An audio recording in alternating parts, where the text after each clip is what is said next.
বাংলাদেশে শেখ হাসিনার পতনের পর থেকে প্রতিনিয়ত সেখানে সংখ্যালঘুদের উপর অত্যাচার হচ্ছে। প্রতিনিয়ত কোনো ঘর জ্বালানো হচ্ছে, প্রতিনিয়ত তাদের ধর্মীয় স্থানের উপর আক্রমণ করা হচ্ছে। তাই সেই ফলস্বরূপ আজকে ঢাকা শহরে বিরাট বড় এক প্রোটেস্ট হয়েছে এবং তারা সেখানে 8টা দফা রেখেছে, যেখানে তারা 8 দফা আন্দোলনের নাম দিয়েছে। সেখানে তারা 8টা জিনিস নিয়ে দাবি তুলেছে। চলে জেনে নিই সেই 8টা জিনিস কী। দফা নম্বর 1, নিরপেক্ষভাবে একটা তদন্ত কমিটি গঠন করতে হবে, যে কমিটি রিপোর্ট করবে যে কোন কোন সংখ্যালঘুদের উপর অত্যাচার হয়েছে এবং যে সংখ্যালঘুর উপর অত্যাচারিত হয়েছে তাদের পুনর্বাসস্থানের ব্যবস্থা করতে হবে। দফা নম্বর 2, সংখ্যালঘুদের জন্য সুরক্ষিত কোনো আইন নিয়ে আসতে হবে, যেখানে সংখ্যালঘুদের উপর অত্যাচার হলে তাদের জন্য সঠিক বিচার হয়।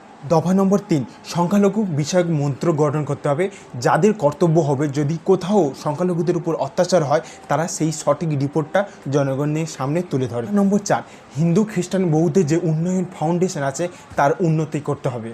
দফা নম্বর 5, দেবত্ব ভূমি পুনরুদ্ধার এবং দেবত্ব ভূমির উপর যারা যারা দখল করেছে সেই সব জমি ফিরে আনতে হবে। দফা নম্বর 6, সে প্রত্যেকটা শিক্ষা প্রতিষ্ঠানে, সে সরকারি বা বেসরকারি, সেই সব জায়গায় সংখ্যালঘুদের জন্য উপাসনালয় স্থাপন করতে হবে, যেখানে তারা সেখানে নিজেদের ধর্ম অনুসারে প্রার্থনা করতে পারে। দফা নম্বর 7, বাঙালির শিক্ষাপট আধুনিকরণ করতে হবে।